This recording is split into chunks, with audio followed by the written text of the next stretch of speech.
Bienvenidos y bienvenidas al programa Hablando de Oralidad, en su segunda temporada. Desde este espacio, semana a semana, contamos con la participación de especialistas nacionales e internacionales con quienes conversamos sobre temas relacionados a la oralidad civil y la aplicación de este método en la administración de justicia.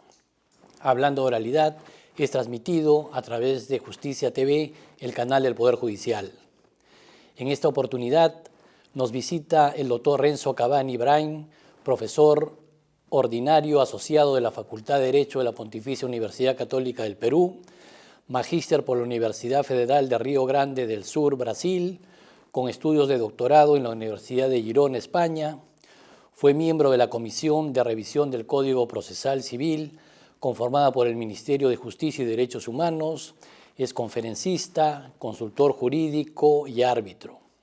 Es además CEO y socio cofundador de Evidence Lab. Muchas gracias, doctor Cavani, por haber aceptado nuestra invitación. Muchas gracias, doctor Ramiro, por la invitación. Yo encantadísimo de estar en este programa que ya es un clásico. Gracias. Hoy conversaremos sobre la tecnología en los procesos civiles y la oralidad, en la cual nuestro invitado nos comentará incluso sobre inteligencia artificial e innovaciones electrónicas en los procesos civiles con la experiencia que él tiene de otros países. Pero antes es un momento de hacer una pequeña pausa y retornamos.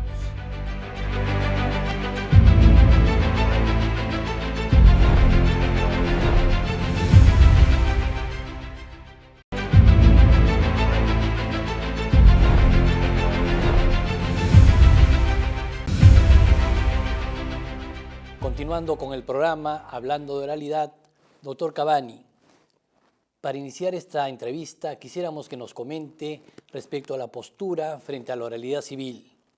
¿Cómo interpreta la legalidad y constitucionalidad del modelo y de lo que se propone, por ejemplo, en los protocolos de actuación que aprueba el Consejo Ejecutivo del Poder Judicial? Concretamente, doctor Ramiro, en lo que corresponde al protocolo de actuación que contiene normas que regulan el proceso, yo he tenido una posición particularmente crítica, a pesar, por supuesto, de las muy buenas intenciones que ha tenido el Consejo Ejecutivo desde hace ya unos años para consagrar lo que considera que es lo mejor para nuestra justicia civil. A mí me parece, haciendo un análisis muy frío, que estamos frente a algunas normas, no todas, porque hay algunas normas que son redundantes, ahí no hay problema, pero hay algunas normas que son vigentes porque se emplean en la práctica, están implementadas, pero que son inválidas. Inválidas fundamentalmente por dos razones. La primera, por un tema de antinomia, por un tema de jerarquía, por supuesto, y la segunda, por un tema de reserva de ley. En el caso de la antinomia, hay la regulación del proceso ante tribunales jurisdiccionales se da a través del código y que es una obra del legislador democrático, ¿no? El legislador que hemos elegido con legitimidad democrática, ¿cierto? Entonces, siendo que hay una jerarquía entre normas con rango de ley y normas reglamentarias, cualquier tipo de contradicción que pueda haber entre ambas se debería decantar por la invalidez de las normas jerárquicamente inferiores. Puedo colocarle dos ejemplos. El primero sería la existencia de una audiencia preliminar. En el trámite procedimental del Código Procesal Civil no hay una audiencia preliminar, más bien no está previsto que haya algo así. Y si es que pudiera estarlo, habría un cambio en el procedimiento si es que un juez lo hiciera. Entonces, si es que el Código no estructura un proceso por audiencias y un reglamento de inferior jerarquía normativa sí lo hace, entonces a mí me parece que hay una antinomia. Otro ejemplo sería el tema de la prueba de oficio. Según la interpretación que yo tendría, la prueba de oficio solamente puede darse en el 194, solo puede darse al momento de sentenciar. Pero el protocolo de actuación permitiría de que haya prueba de oficio antes de la audiencia de pruebas inclusive. Hay una antinomia también. ¿Cómo se resuelve eso? Debería resolverse de esa manera. Y finalmente, en el caso de la reserva de ley, esta reserva de ley yo la interpreto a partir del artículo 139, inciso segundo, párrafo segundo, que habla de que nadie puede ser apartado del procedimiento previamente establecido por ley. Si nosotros entendemos ley como el acto normativo del legislador democrático, entonces me parece de que solo el legislador democrático puede instituir ese procedimiento respecto del cual nadie nos puede apartar. Nadie en sentido amplio, ni autoridades jurisdiccionales ni administrativas. Yo veo que hay una reserva de ley, por tanto, en la estructuración del procedimiento.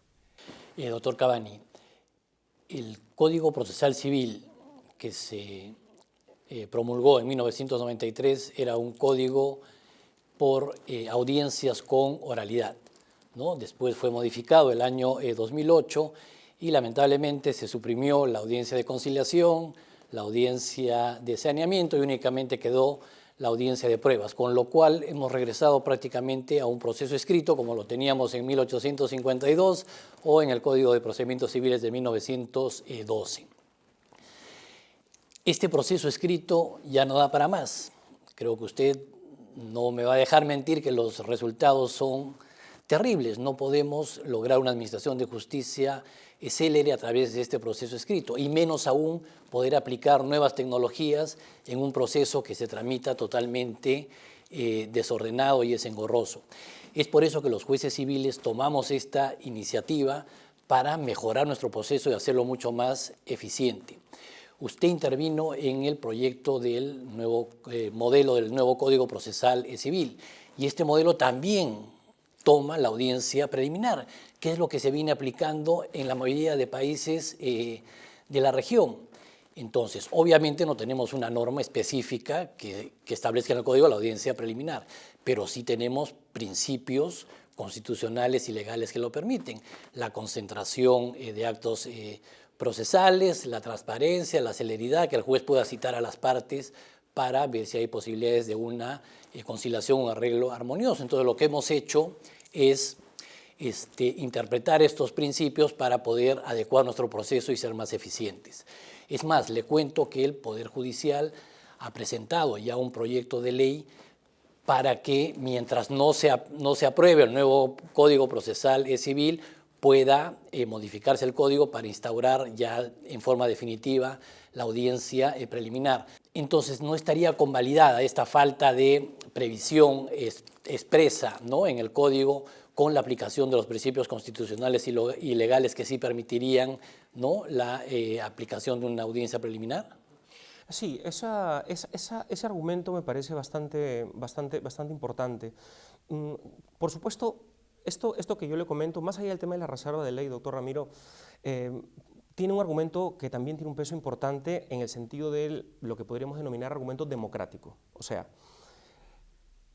si es que es en el Congreso, para bien o para mal, que dadas las reglas electorales, nosotros los hemos elegido para que puedan ponerle fin o ayudarnos a resolver desacuerdos o inclusive a tomar decisiones respecto de garantías procesales, que es algo bastante importante, entonces, justamente ellos son los que, en teoría, debieran, a través de la deliberación, del debate o inclusive una abertura importante hacia la academia, decidir cómo debe ser nuestro proceso civil.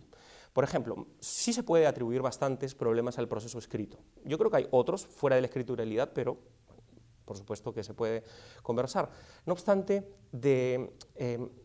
la decisión que usted mencionaba de escriturar el proceso desde el 93 hasta ahora, es una decisión que mal que bien se tomó a partir de ciertas consideraciones económicas, financieras, a partir de ciertos valores, y en todo caso a quien, en mi opinión, le correspondería revertir o subvertir eso es al propio Congreso. Lo que usted menciona me parece algo correcto, es esa la forma. El problema es justamente cuando no hay manera de alguna manera de colocar en el debate público si es que realmente lo que corresponde es volver a un proceso por audiencias cuando tampoco ha funcionado en nuestra historia, o inclusive si es que uno ve el ámbito laboral, yo diría que también hay muchos problemas, sobre todo en los tiempos muertos, para poder prever las audiencias, para poder programar las audiencias, aunque haya la concentración en esas audiencias. Hay experiencias internacionales, como por ejemplo la brasileña, que el proceso civil es escrito, solo con una audiencia de pruebas, y funciona muy bien, de verdad, la implementación tecnológica. Claro, Renzo, en realidad lo que nosotros tenemos y lo que estamos aplicando es un proceso mixto, ¿no? Tenemos una parte que es escrita, presentación de la demanda, contestación de la demanda, excepciones, reconvención, y una parte oral, ¿no? pero también justamente para evitar estos tiempos muertos, que el juez no pueda señalar muchas audiencias durante la semana, es que este proyecto también va separado de las funciones jurisdiccionales y administrativas a través de los módulos corporativos de litigación oral, por los cuales el juez únicamente se va a dedicar a hacer sus audiencias y a expedir sus sentencias, y toda la tramitación del proceso se va a seguir, ¿no?, a través de los módulos corporativos. ¿Qué idea tiene respecto a esta forma moderna de poder organizar los despachos, separar las funciones administrativas de las jurisdiccionales y aprender a trabajar en equipo, ¿no? Nuestra historia siempre nos ha llevado a que el juez es dueño de su despacho, dueño de su personal, es un trabajo personalizado, ¿no? Acá lo que queremos hacer es un trabajo en equipo que pueda darnos mejores resultados. Yo, doctor Ramiro, sí estoy muy de acuerdo con esa reestructuración del despacho judicial, que es, digamos, la otra cara del módulo de litigación oral, ¿no? Más allá del tema jurisdiccional, que es el protocolo, el reglamento, ¿cierto? La forma como se estructura y, al final, que el juez, que en realidad es un técnico en derecho, porque eso es lo que es en realidad, pues se dedique a lo que le corresponde hacer, junto con sus asistentes, que es audiencias, sentenciar y, eventualmente, atender a las partes. Yo creo que esto se ha perdido un poco con, por ejemplo, ciertos experimentos como el modelo canadiense, para mal, me parece. El juez tiene que atender a las partes, pero, digamos, a nivel de estructuración de módulo, sí que me hace mucho sentido que el management, o sea, el administrador del módulo, no tiene que ser un abogado, no debería serlo, en mi opinión, sino alguien que conoce temas de gestión, porque hay criterios de eficiencia, procesos en sentido de lo que los ingenieros hablan, ¿no? Procesos burocráticos que, por supuesto, pueden ser mejor llevados a cabo por alguien que ha estudiado eso propiamente. Entonces, claro, hay una capacitación que hay que hacer y los jueces permanentemente apoyarse en este equipo de trabajo que pueda hacer más eficiente los procesos y, sobre todo, reducir los tiempos muertos, que creo que es uno de los principales problemas que tenemos. Sí, justamente, Renzo, te comento que estamos trabajando para presentar en el proyecto del presupuesto del Poder Judicial para el año 2025 que se consideren plazas para administradores de módulo. Y justamente el perfil es que sean ingenieros de procesos, ingenieros industriales, administradores de empresas, ingenieros informáticos, que puedan darle otra visión, ¿no?, al manejo de estos módulos corporativos. Bien, tenemos que hacer una breve pausa y regresamos.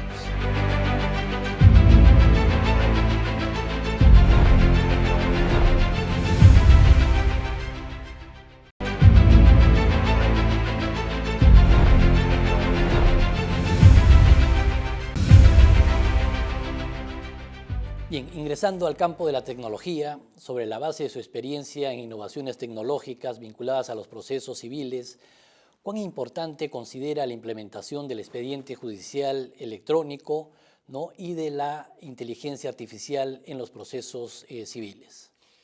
Yo creo que la tecnología es muy importante.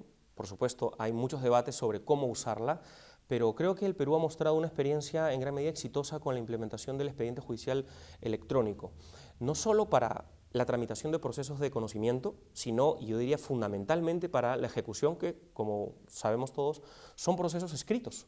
Entonces, claro, ver lo que ocurre con la ejecución y con los procesos contenciosos administrativos nos muestra de que la aplicación tecnológica es perfectamente compatible con un proceso escrito. Claro, habrá que ver qué tan compatible podría ser con la oralidad. Claro, esto lleva a desafíos mayores. Digamos, lo que se busca, o lo que debería buscarse, y creo que esa es la línea del expediente judicial electrónico, no solamente es una digitalización de los actos, sino una auténtica virtualización del propio proceso. Quiere decir que, más allá del papel cero, que haya un espacio en donde converjan jueces y partes y abogados, un mismo espacio en donde se pueda propiamente realizar los actuados procesales y que sea inclusive exhaustivo, que no haya otras herramientas de fuera. Por supuesto, el expediente judicial electrónico tiene bastantes ventajas, tiene algunas cosas que se pueden seguir mejorando, como por ejemplo en lo que corresponde al uso del Google Meet. Si pudiéramos, por ejemplo, hablar de la experiencia brasileña, en donde prácticamente todos los procesos, que son muchos en Brasil, están virtualizados, prácticamente todos. Hay diversos sistemas que se usan en el Supremo Tribunal Federal, otros que se usan, por ejemplo, en los tribunales regionales, tribunales de justicia, pero todos se caracterizan por que es un solo ambiente en que el abogado o la abogada puede controlar sus procesos, pedir informes orales, sustentar. No hay Google Meet, todo se hace allí. Yo creo que el eje ya tal vez haya llegado la hora de poder dar un paso adicional y poder construir ese ambiente virtual que creo que facilitaría muchísimo las cosas realmente. Efectivamente, el eje que tenemos actualmente es también una innovación que hemos hecho los propios jueces a través de un sistema interno con nuestros propios funcionarios de la gerencia de informática, y son procesos que se escanean los documentos, se suben al sistema.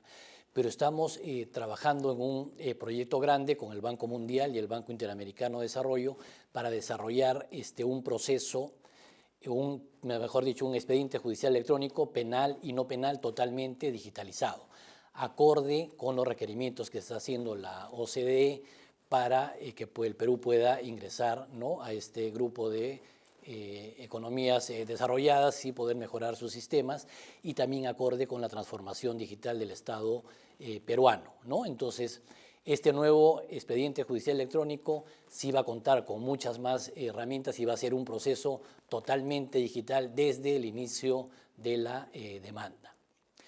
Doctor Cavani, para terminar, ¿algún mensaje a nuestros televidentes, a los jueces que lo están escuchando? Bueno, mi mensaje sería, y de hecho usted había preguntado por la inteligencia artificial, que es un tema bastante en boga actualmente. De hecho, las discusiones que pueden hacerse en torno a la IA son muy complejas porque tienen una parte técnica y una parte ética, ¿no? Hay muchísima investigación académica en ese sentido. El mensaje que yo le daría a los señores y señoras magistradas, sobre todo los que están tomando decisiones administrativas concernientes a la inteligencia artificial, es simplemente tener cuidado. Tener cuidado porque son muchos los sistemas de inteligencia artificial que ya existen en ciertas legislaciones, como por ejemplo en Colombia con el sistema Pretoria, en donde se hace un mapeo de los temas que están resolviendo las Cortes Superiores colombianas, o sea, los tribunales, y tratar de darle una guía a la Corte Constitucional para poder saber qué acciones de tutela admitir o no. Pero es una información estadística a partir de la cual la Corte Constitucional decide.